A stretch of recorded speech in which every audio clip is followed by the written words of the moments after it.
നട്ടുച്ച നേരത്ത് കിണറിന്റെ തീരത്ത് വെള്ളത്തിനായി ഞാൻ കാത്തിരിപ്പു നാരി ഒരു പാത്രം ദാഹജലം നീ എനിക്കു നൽകൂ.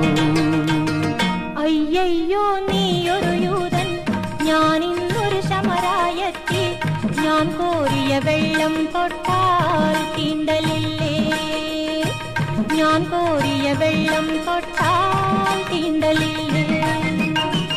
അറിയുന്നില്ലേതും നീ എന്നോട് നീ ചോദിച്ചാൽ ജീവന്റെ ജലം കോരിത്തരുമല്ലോ ഞാൻ, ജീവന്റെ ജലം കോരിത്തരുമല്ലോ ഞാൻ.